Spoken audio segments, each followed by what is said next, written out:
Chapter 5. Specialized knowledge, personal experience or observations. The fourth step toward riches. There are two kinds of knowledge. One is general, the other specialized. General knowledge, no matter how great in quantity or variety it may be, is of but little use in the accumulation of money. The faculties of the great universities possess, in aggregate, practically every form of general knowledge known to civilization. Most of the professors have but little or no money. They specialize on teaching knowledge, but they do not specialize on the organization or the use of knowledge. Knowledge will not attract money unless it is organized and intelligently directed through practical plans of action to the definite end of accumulation of money. Lack of understanding of this fact has been the source of confusion to millions of people who falsely believe that knowledge is power. It is nothing of the sort. Knowledge is only potential power.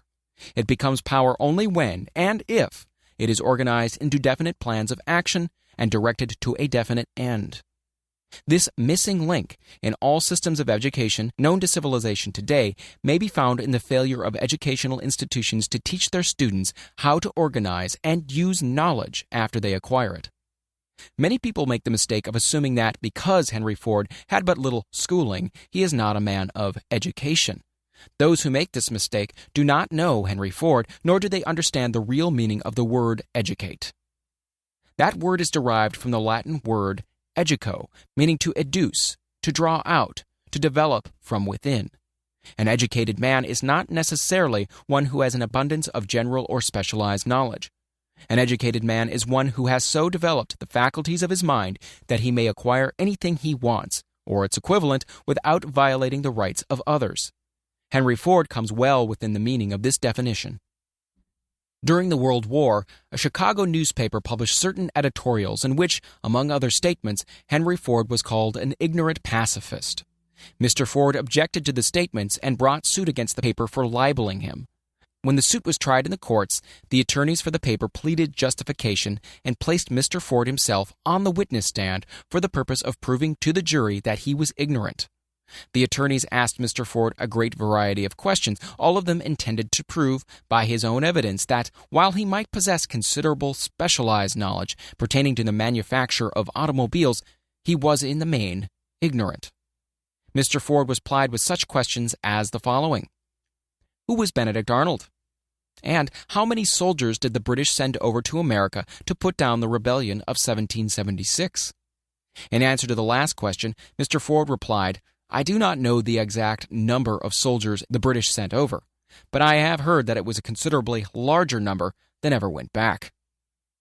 Finally, Mr. Ford became tired of this line of questioning, and in reply to a particularly offensive question, he leaned over, pointed his finger at the lawyer who asked the question, and said, If I should really want to answer the foolish question you have just asked, or any of the other questions you have just been asking me, let me remind you that I have a row of electric push buttons on my desk, and by pushing the right button, I can summon to my aid men who can answer any question I desire to ask concerning the business to which I am devoting most of my efforts. Now, will you kindly tell me, why should I clutter up my mind with general knowledge for the purpose of being able to answer questions when I have men around me who can supply any knowledge I require? There certainly was good logic to that reply. That answer floored the lawyer. Every person in the courtroom realized it was the answer, not of an ignorant man, but of a man of education. Any man is educated who knows where to get knowledge when he needs it, and how to organize that knowledge into definite plans of action. Through the assistance of his mastermind group, Henry Ford had at his command all the specialized knowledge he needed to enable him to become one of the wealthiest men in America. It was not essential that he have this knowledge in his own mind. Surely no person who has sufficient inclination and intelligence to read a book of this nature can possibly miss the significance of this illustration. Before you can be sure of your ability to transmute desire into its monetary equivalent, you will require specialized knowledge of the service, merchandise, or profession which you intend to offer in return for fortune. Perhaps you may need more specialized knowledge than you have the ability or the inclination to acquire. And if this should be true, you may bridge your weakness through the aid of your mastermind group. Andrew Carnegie stated that he personally knew nothing about the technical end of the steel business. Moreover, he did not particularly care to know anything about it. The specialized knowledge which he required for the manufacture and marketing of steel, he found available through the individual units of his mastermind group. The accumulation of great fortunes calls for power, and power is acquired through highly organized and intelligently directed specialized knowledge. But that knowledge does not necessarily have to be in the possession of the man who accumulates the fortune. The preceding paragraph should give hope and encouragement to the man with ambition to accumulate a fortune who has not possessed himself of the necessary education to supply such specialized knowledge as he may require. Men sometimes go through life suffering from inferiority complexes because they are not men of education. The man who can organize and direct a mastermind group of men who possess knowledge useful in the accumulation of money is just as much a man of education as any man in the group. Remember this if you suffer from a feeling of inferiority because your schooling has been limited. Thomas A. Edison had only 3 months of schooling during his entire life. He did not lack education, neither did he die poor. Henry Ford had less than a 6th grade schooling, but he has managed to do pretty well by himself financially. Specialized knowledge is among the most plentiful and the cheapest forms of service which may be had.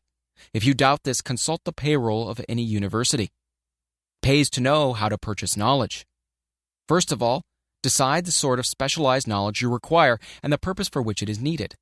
To a large extent, your major purpose in life, the goal toward which you are working, will help determine what knowledge you need.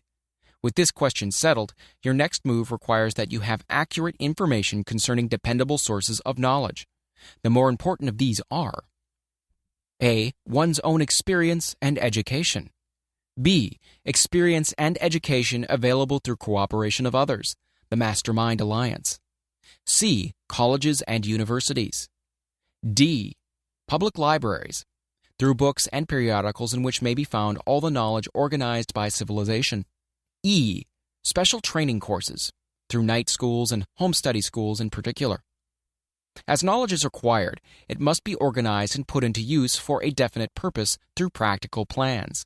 Knowledge has no value except that which can be gained from its application toward some worthy end.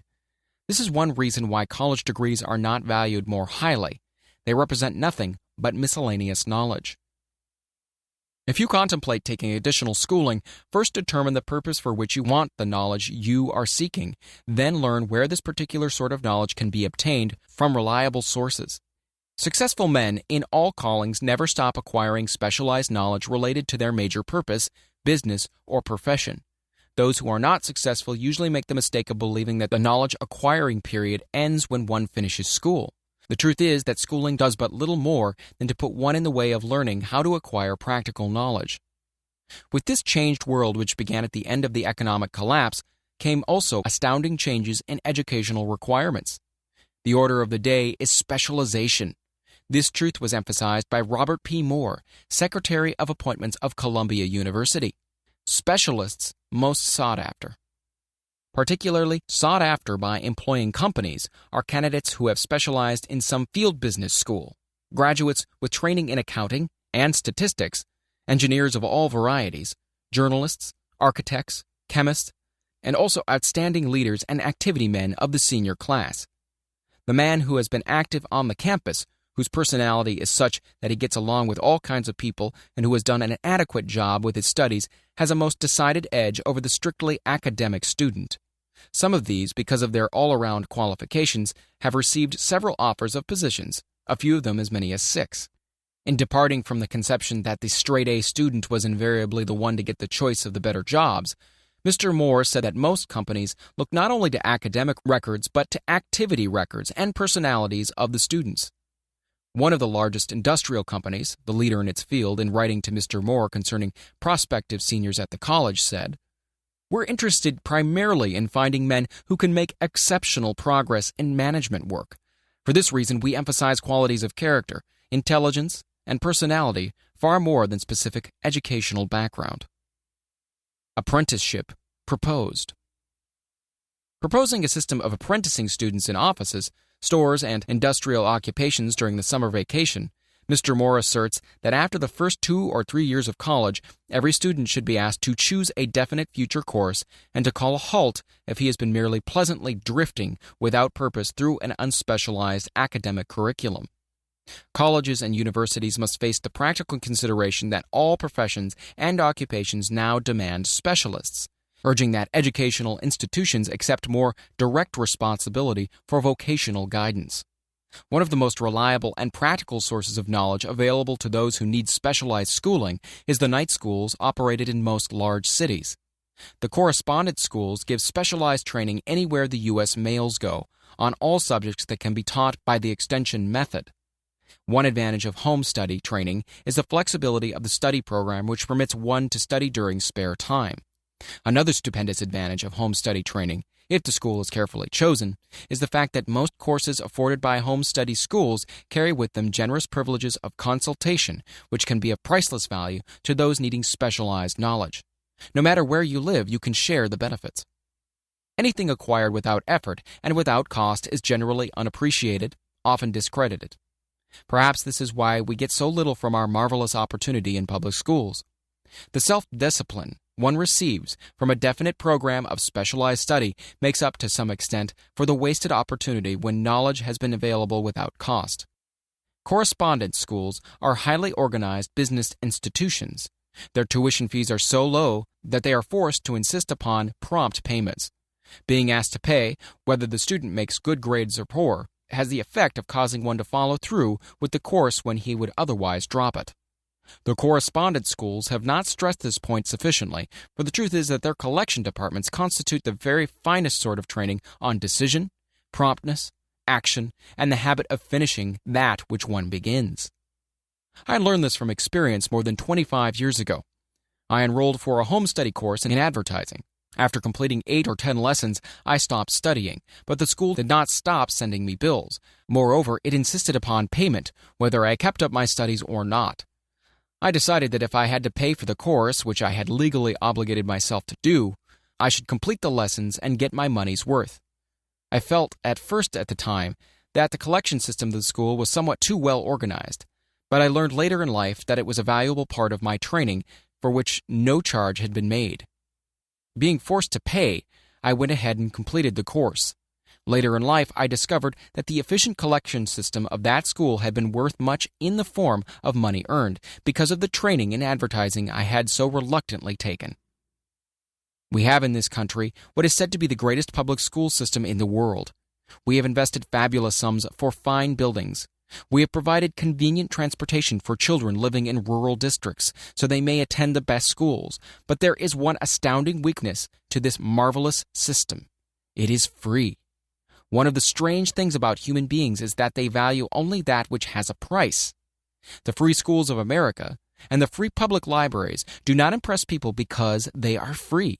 This is the major reason why so many people find it necessary to acquire additional training after they quit school and go to work. It is also one of the major reasons why employers give greater consideration to employees who take home study courses. They have learned from experience that any person who has the ambition to give up a part of his spare time to studying at home has in him those qualities which make for leadership. This recognition is not a charitable gesture, it is a sound business judgment upon the part of the employers. There is one weakness in people for which there is no remedy. It is the universal weakness of lack of ambition. Persons, especially salaried people, who schedule their spare time to provide for home study seldom remain at the bottom very long. Their action opens the way for the upward climb, removes many obstacles from their path, and gains the friendly interest of those who have the power to put them in the way of opportunity. The home study method of training is especially suited to the needs of employed people who find after leaving school that they must acquire additional specialized knowledge but cannot spare the time to go back to school. The changed economic conditions prevailing since the Depression have made it necessary for thousands of people to find additional or new sources of income. For the majority of these, the solution to their problem may be found only by acquiring specialized knowledge. Many will be forced to change their occupations entirely. When a merchant finds that a certain line of merchandising is not selling, he usually supplants it with another that is in demand. The person whose business is that of marketing personal services must also be an efficient merchant. If his service does not bring adequate returns in one occupation, he must change to another where broader opportunities are available. Stuart Austin Weir prepared himself as a construction engineer and followed this line of work until the Depression limited his market to where it did not give him the income he required. He took inventory of himself, decided to change his profession to law, went back to school, and took special courses by which he prepared himself as a corporation lawyer. Despite the fact that the Depression had not ended, he completed his training, passed the bar exam, and quickly built a lucrative law practice in Dallas, Texas. In fact, he's turning away clients. Just to keep the record straight and to anticipate the alibis of those who will say, "I couldn't go to school because I have a family to support," or "I'm too old," I will add the information that Mr. Weir was past 40 and married when he went back to school. Moreover, by carefully selecting highly specialized courses in colleges best prepared to teach the subjects chosen, Mr. Weir completed in 2 years the work for which the majority of law students require 4 years. It pays to know how to purchase knowledge. The person who stops studying merely because he has finished school is forever hopelessly doomed to mediocrity, no matter what may be his calling. The way of success is the way of continuous pursuit of knowledge. Let us consider a specific instance. During the Depression, a salesman in a grocery store found himself without a position. Having had some bookkeeping experience, he took a special course in accounting, familiarized himself with all the latest bookkeeping and office equipment, and went into business for himself.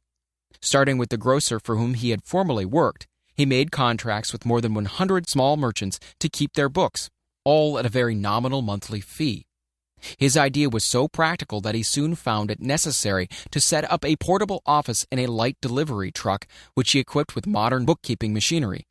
He now has a fleet of these bookkeeping offices on wheels and employs a large staff of assistants, thus providing small merchants with accounting service equal to the best that money can buy at a very nominal cost.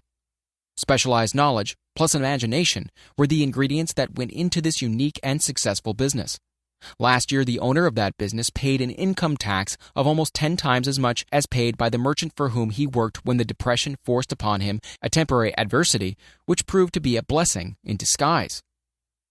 The beginning of this successful business was an idea. Inasmuch as I had the privilege of supplying the unemployed salesman with that idea, I now assume the further privilege of suggesting another idea which has within it the possibility of even greater income.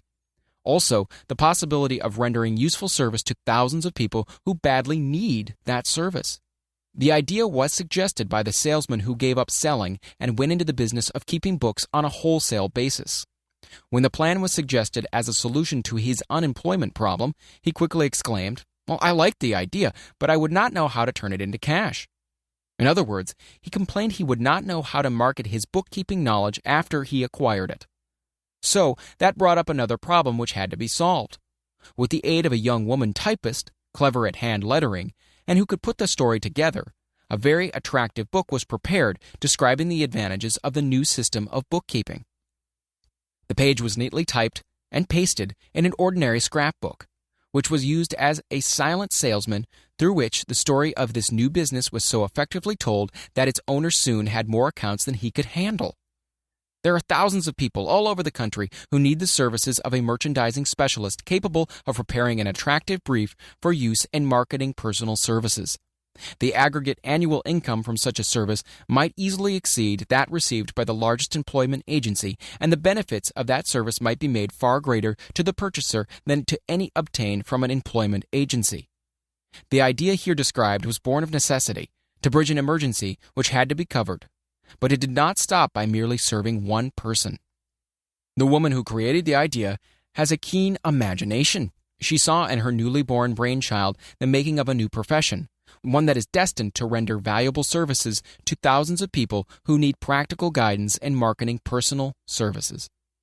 Spurred to action by the instantaneous success of her first prepared plan to market personal services, this energetic woman turned next to the solution of a similar problem for her son, who had just finished college, but had been totally unable to find a market for his services. The plan she originated for his use was the finest specimen of merchandising of personal services I have ever seen. When the plan book had been completed, it contained nearly 50 pages of beautifully typed, properly organized information telling the story of her son's native ability, schooling, personal experiences, and a great variety of other information too extensive for description. The plan book also contained a complete description of the position her son desired, together with a marvelous word picture of the exact plan he would use in filling the position. The preparation of the plan book required several weeks' labor, during which time its creator sent her son to the public library almost every day to procure data needed in selling his services to best advantage. She sent him also to all the competitors of his prospective employer and gathered from them vital information concerning their business methods, which was of great value in the formation of the plan he intended to use in filling the position he sought. When the plan had been finished, it contained more than half a dozen very fine suggestions for the use and benefit of the prospective employer. The suggestions were put into use by that company. One may be inclined to ask, why go to all this trouble just to secure a job? The answer is straight and to the point. Also, it is dramatic because it deals with a subject which assumes the proportion of a tragedy with millions of men and women whose sole source of income is personal services. The answer is, doing a thing well never is trouble. The plan prepared by this woman for the benefit of her son helped him get the job for which he applied at the first interview, at a salary fixed by himself.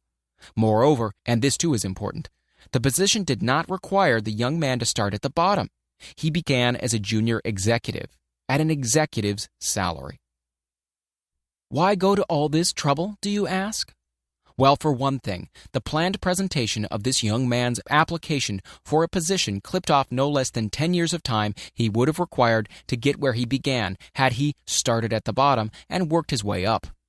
This idea of starting at the bottom and working one's way up may appear to be sound, but the major objection to it is this.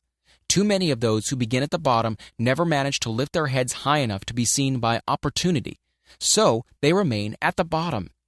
It should be remembered also that the outlook from the bottom is not so very bright or encouraging. It has a tendency to kill off ambition. We call it getting into a rut, which means that we accept our fate because we form the habit of daily routine, a habit that finally becomes so strong we cease to throw it off. And that is another reason why it pays to start 1 or 2 steps above the bottom.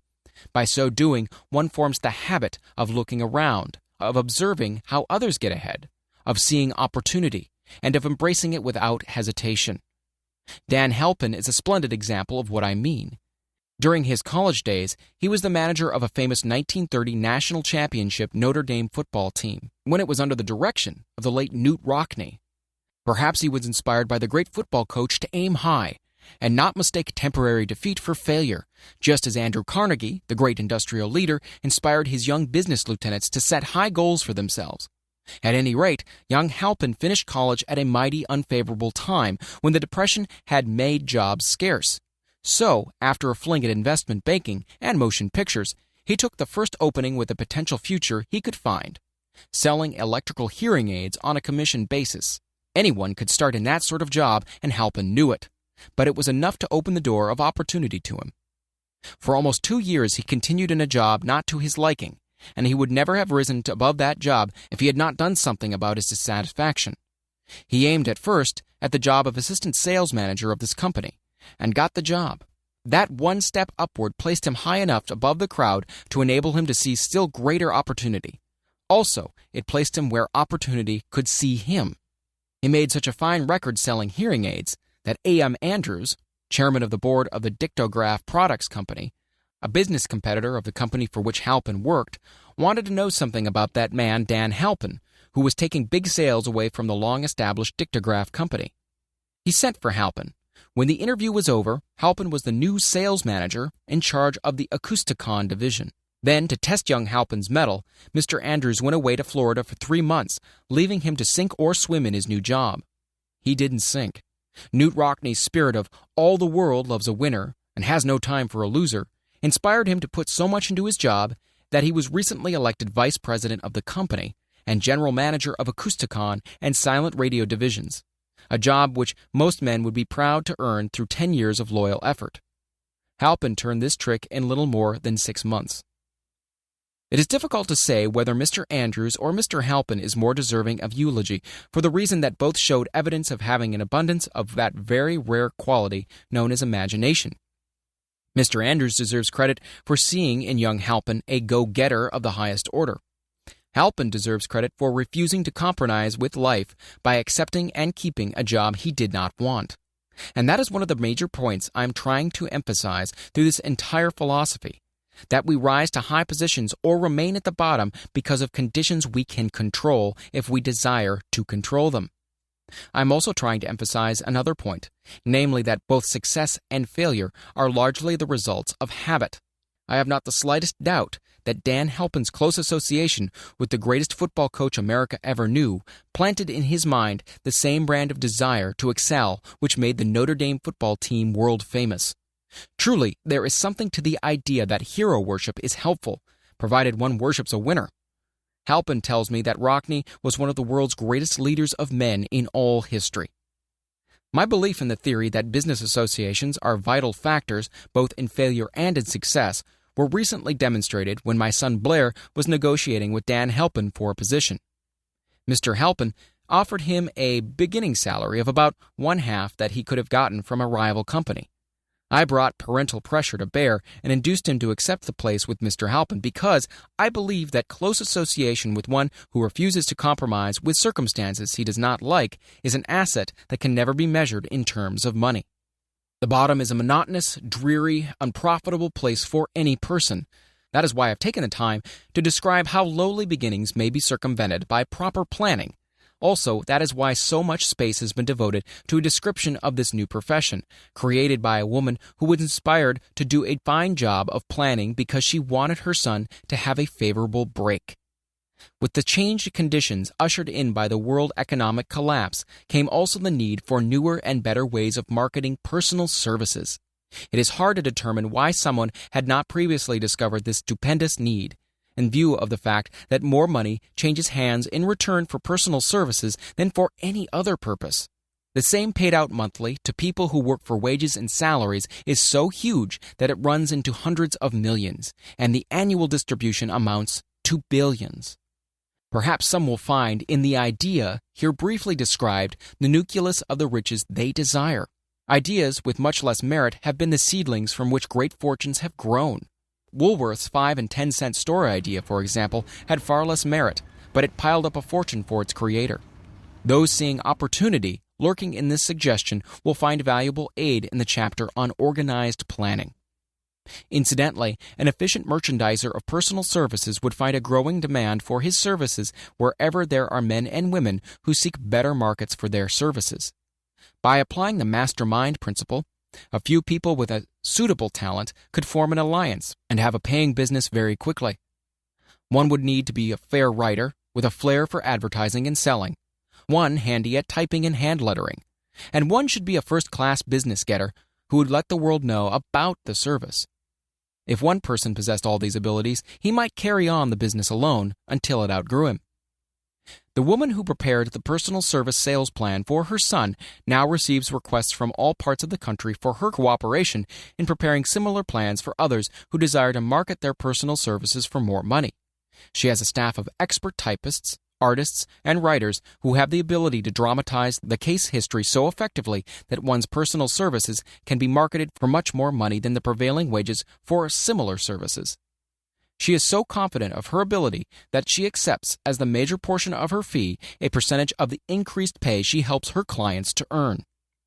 It must not be supposed that her plan merely consists of clever salesmanship, by which she helps men and women to demand and receive more money for the same services they formerly sold for less pay. No, she looks after the interests of the purchaser as well as the seller of personal services, and so prepares her plans that the employer receives full value for the additional money he pays. The method by which she accomplishes this astonishing result is a professional secret which she discloses to no one excepting her own clients. If you have the imagination and seek a more profitable outlet for your personal services, this suggestion may be the stimulus for which you have been searching. The idea is capable of yielding an income far greater than that of the average doctor, lawyer, or engineer whose education required several years in college. The idea is saleable to those seeking new positions, and practically all positions calling for managerial or executive ability, and those desiring rearrangement of incomes in their present positions. There is no fixed price for sound ideas. Back of all ideas is specialized knowledge. Unfortunately, for those who do not find riches in abundance, specialized knowledge is more abundant and more easily acquired than ideas. Because of this very truth, there is a universal demand and an ever-increasing opportunity for the person capable of helping men and women to sell their personal services advantageously. Capability means imagination, and one quality needed to combine specialized knowledge with ideas is the form of organized plans designed to yield riches. If you have imagination, this chapter may present you with an idea sufficient to serve as the beginning of the riches you desire. Remember, the idea is the main thing. Specialized knowledge may be found just around the corner. Any corner.